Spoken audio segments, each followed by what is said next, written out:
নমস্কার। আজকে আপনাদের সঙ্গে আলোচনা করব যে পড়াশোনা কিভাবে করলে সেই পড়াটা ভালো করে মনে থাকবে। আমরা অনেক সময় পড়ি র্যান্ডমলি, একটা বই খুলে পড়তে আরম্ভ করলাম, পড়েই যাচ্ছি। তো সেইভাবে পড়লে পরীক্ষার আগে হতে পারে যে আপনি এফেক্টিভলি পড়াটা করেননি বা মনে আপনি রাখতে পারেননি। কিছু মেথড আছে যেগুলো ফলো করলে দেখা যায় তার আউটকাম ভালো হয়, মানে পড়ে মাথায় সেটা গেঁথে থাকবে অনেক দিন এবং পরীক্ষার সময় বা প্রয়োজনে সেই পড়াটা যেটা পড়েছেন সেটা বেরিয়ে আসবে। কারণ আমাদের পড়াশোনা করার উদ্দেশ্যই এটা, জ্ঞান অর্জন এটা তো একটা ব্যাপার, তার সঙ্গে তার কিছু আউটকাম আমরা এক্সপেক্ট করি। সেটা জীবনে হতে পারে, সেটা পরীক্ষার খাতায় হতে পারে, সেটা কোনো একটা সোশ্যাল গ্যাদারিংয়ে হতে পারে। কিন্তু যদি এমনভাবে আমরা যদি না পড়ি যে সেটা আমার মনেই থাকলো না, শুধু পড়ার সময় পড়েছিলাম, তারপরে আর কিছু মনে নেই, তাহলে পড়াশোনা করার এফেক্টিভনেস অতটা ভালো করে আমরা বুঝতে পারবো না। তাহলে কীভাবে আমরা পড়াশোনা করব, তার কতগুলো মেথড আছে। সেই মেথডগুলো নিয়ে আজকে আপনাদের সঙ্গে আলোচনা করব। 10টা এরকম পয়েন্ট আপনাদের সঙ্গে আলোচনা করব। তার মধ্যে প্রথম পয়েন্টটা হচ্ছে অ্যাক্টিভ রিকল। মানে আপনি যা পড়েছেন সেটা বইয়ের পাতার দিকে না তাকিয়ে মনে করার চেষ্টা করা।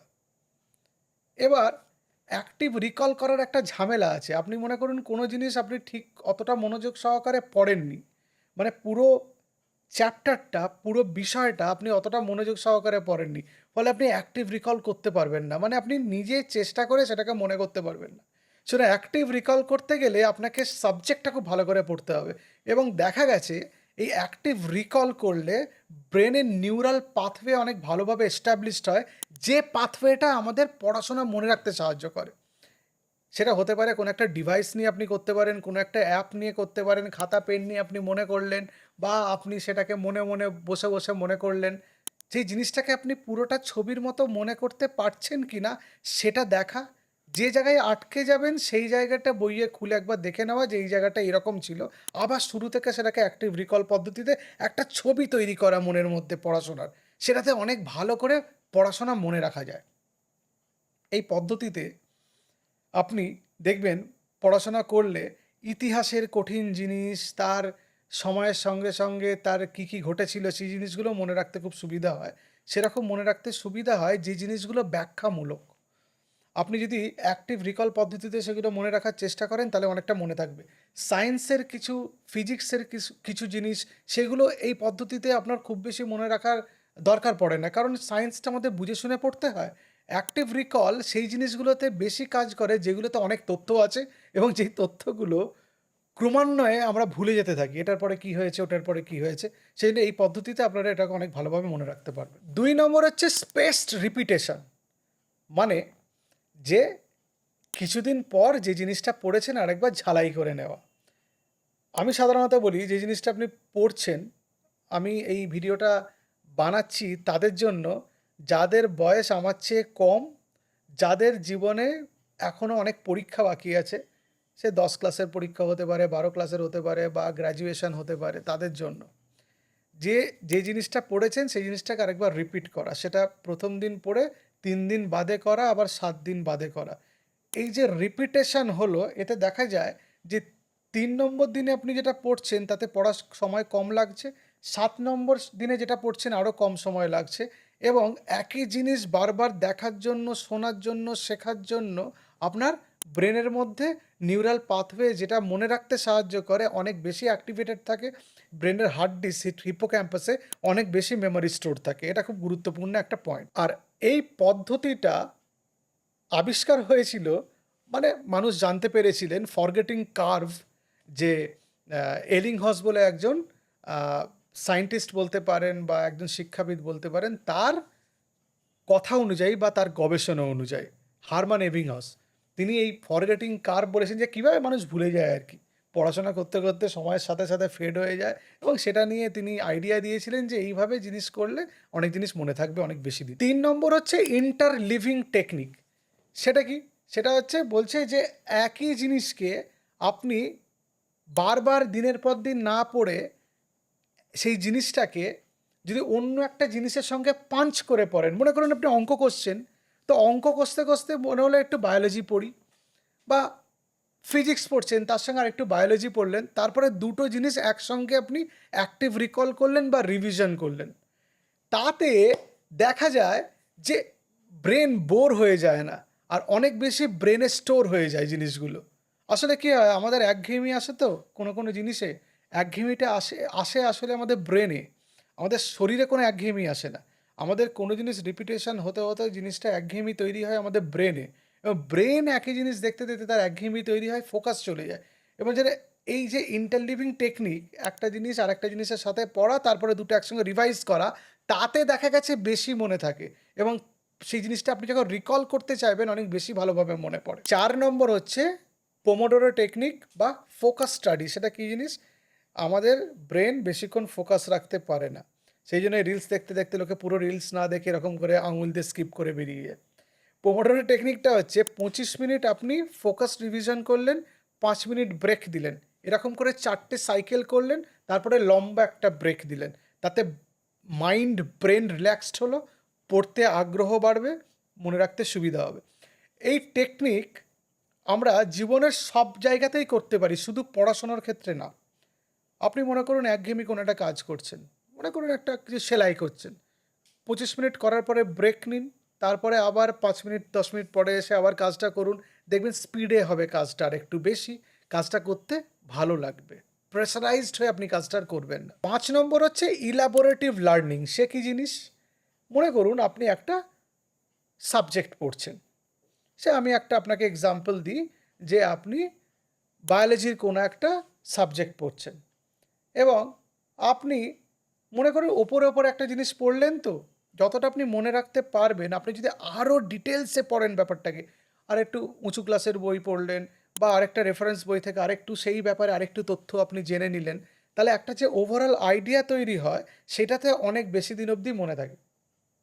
সেই জন্য দেখবেন, যখন আমরা উঁচু ক্লাসের জিনিস পড়ি, তখন নিচু ক্লাসের জিনিসটা আরও বেশি ক্লিয়ার হয়ে যায়। অনেক জিনিস তো কমন থাকে, যেমন ক্লাস 8-এর সঙ্গে ক্লাস 10-এর আমাদের সময় যেমন অনেক সাদৃশ্য ছিল, 7-এর সঙ্গে 9-এর অনেক সিলেবাসের সাদৃশ্য ছিল, তখন ব্যাপারটা আমরা দেখতাম যে অনেকটা বুঝতে সুবিধা হয়, এবং অনেক সময় বই খুলে খুলে দেখতাম, উঁচু ক্লাসের বই থাকতো, মাঝে মাঝে খুলে খুলে দেখতাম এবং পড়ার চেষ্টা করতাম, সবটাই যে বুঝতাম তা না, কিন্তু এই পড়াটা কিছুটা ক্লিয়ার হতো। সেটা আপনারা অ্যাপ্লাই করে দেখতে পারেন, এটা প্রুভেন মেথড। কিন্তু এই ইলাবোরেটিভ টেকনিক যেটা, বা ইলাবোরেটিভ স্টাডি, এটা প্রুভেন টেকনিক পড়া মনে রাখার ক্ষেত্রে, আপনারা সেটা ফলো করতে পারেন। 6 নম্বর হচ্ছে টিচ হোয়াট ইউ লার্ন। এটা ফেইনম্যান টেকনিক বলে, মানে আপনি যদি যা পড়েছেন সেটা যদি সামনে বসা একটা লোককে আপনি জলের মতো করে বুঝিয়ে দিতে পারেন, মানে আপনি যা পড়েছেন একদম খুব ভালো করে পড়েছেন, এবং খুব ভালো করে আপনি সেটাকে মনে রাখতে পেরেছেন। আপনি তখনই ভালো পড়াতে পারবেন বা বোঝাতে পারবেন যদি সাবজেক্টটা আপনি খুব ভালো করে জানেন। আপনি ভালো করে বলতে পারবেন না, তাহলে তো আপনার ফাম্বল হবে, মানে জড়িয়ে যাবে, মনে করতে পারবেন না, ওয়ার্ড খুঁজে পাবেন না, বলতে পারবেন না। আপনি যে সাবজেক্টটা বলছেন, আপনার উল্টো দিকে যিনি আছেন, তখনই ভালো বলতে পারবেন যদি আপনি সেই সাবজেক্টটাকে অনেক ভালোভাবে বোঝেন, বা পড়েন, বা পড়েছেন, বা জেনেছেন, যেটা হতে পারে। সুতরাং এই যে teach what you learn, Feynman technique, এটা কিন্তু খুব গুরুত্বপূর্ণ। আপনি যা পড়ছেন যদি খুব কঠিন সাবজেক্ট হয়, আপনার বাবা বা মাকে বসিয়ে দিন এবং সেটা তাকে পড়ান, হয়তো তিনি বুঝবেন না বা বুঝবেন, কিন্তু সেটা কিছু যায় আসে না, আপনি ফ্লুয়েন্টলি সেটা বলতে পারছেন কিনা, দ্যাট ইজ মোর ইম্পর্টেন্ট। 7 নম্বর হচ্ছে ইউজ মাল্টি সেন্সারি টেকনিক। সেটা কি? আপনি যেটা পড়ছেন সেটা যদি শোনেন, সেটা যদি দেখেন, এবং সেটা যদি অন্যভাবে জানেন, অনেকগুলো সেন্সেশন একসঙ্গে কাজ করছে। সেটা দেখছেন, শুনছেন, পড়ছেন, মানে চোখ দিয়ে পড়ছেন, মন দিয়ে পড়ছেন, ব্রেন দিয়ে, এবং সেটা যদি বলেন, আপনি যদি টিচ করেন, এর চেয়ে ভালো জিনিস আর হতে পারে না। এক্সাম্পল দিই, মনে করেন একটা জিনিস আপনি পড়ে বুঝতে পারছেন না, ইউটিউবে গিয়ে সেটার একটা ভিডিও শুনুন, অনেক তো আজকাল টিচাররা অনেক ভিডিও বানান, সেটা আপনি শুনলেন, তাতেও আপনি ভালো করে বুঝলেন না। সেরকম একটা ভিজুয়াল দেখুন ইন্টারনেটে গিয়ে সেই ব্যাপারে, যে কীভাবে হচ্ছে। অনেক সময় অনেকে বুঝতে পারেন যে কেমিক্যাল রিয়াকশান কীভাবে হচ্ছে, তাহলে ওই শুনে নিন, প্রথমে পড়ে নিন, তারপর শুনে নিন, তারপরে দেখুন কীভাবে হচ্ছে, তারপর যেটা পুরোটা হলো সেটা আপনি কাউকে বলুন, পড়ান, বোঝান, দেখবেন ওটা ব্রেনের মধ্যে গেঁথে গেছে, মনে রাখতে অনেক সুবিধা হয়েছে। 8 নম্বর হচ্ছে স্লিপ অ্যান্ড মেমোরি কনসলিডেশন। এটা হচ্ছে খুব ইম্পর্ট্যান্ট অ্যাসপেক্ট। আমি আমার অনেকগুলো ভিডিওতে আগে বলেছি যে মানুষ যা জানেন, শেখেন, পড়েন, শোনেন সেগুলো আমাদের হিপোক্যাম্পাস হার্ড ডিস্কে ঢোকে যখন আমরা ঘুমাই। কারণ ঘুমানোর সময় বা ঘুমানোর মধ্যে মেমোরি কনসলিডেশন হয়। জেনে যারা ভালো ঘুমান না তারা জিনিসপত্র ভুলে যান, তারা পড়াশোনা মনে রাখতে পারেন না। অনেকে মনে হয় রাত জেগে পড়ি, রাত জেগে রাতে হচ্ছে মেমোরি কনসলিডেশন হয়। ঘুমের সময় ব্রেনের মধ্যে জিনিসপত্র ঢোকে, মানে সেখানে জমা হয়, তাহলে আপনি মনে করতে পারবেন। মেমোরি কনসলিডেশন বলে। আপনি যদি রাত্রিবেলা না ঘুমিয়ে পড়াশোনা করেন সেই পড়া বেশি দিন অবধি স্থায়িত্ব লাভ করবে না, আপনি ভুলে যাবেন। ওই জন্য আমি সবাইকে বলি যে পরীক্ষার আগের দিন রাত্রিবেলা খুব ভালো ঘুম এনশিওর করুন, পরীক্ষার হলে গিয়ে ভালো পারফর্ম করতে পারবেন। যদি আপনি আগে থেকে প্ল্যানিং করে রাখেন পড়ার সব কিছু, তাহলে পরীক্ষার আগের দিন অত ভালো করে বেশি করে পড়ার দরকার নেই। আপনি রেস্ট করুন, রিল্যাক্স করুন, মাইন্ড ফ্রি রাখুন, ভালো পরীক্ষা দিতে পারেন। ৯ নম্বর হচ্ছে হেলদি ব্রেন হ্যাবিটস। তার মধ্যে কি? গুড ফুড, অ্যান্টি অক্সিডেন্টযুক্ত খাবার, শাকসবজি, ফলমূল, বাদাম। গুড প্রোটিন খেতে পারেন, সেটা ডিম হতে পারে, মাছ হতে পারে, মাংস হতে পারে, সয়াবিন হতে পারে, পনির হতে পারে, ডাল হতে পারে, বিনস হতে পারে, কিন্তু ভালো খাবার খেতে হবে। ২ নম্বর গুড সোর্স থেকে ফ্যাট নিতে হবে, যেমন ওমেগা 3 ফ্যাটি অ্যাসিড আছে, কারণ ওমেগা 3 ফ্যাটি অ্যাসিড ব্রেন হেলথের জন্য ভালো। বাদাম বীজ থেকে আসবে, মোটা মাছ থেকে আসবে, অ্যানিমাল প্রোটিন থেকে পাওয়া যায়। ৩ নম্বর এই যে অনেকে অল্প বয়স থেকে স্মোকিং, অ্যালকোহলে অ্যাডিক্টেড হয়ে যান, তাদের ব্রেন ড্যামেজ হয়।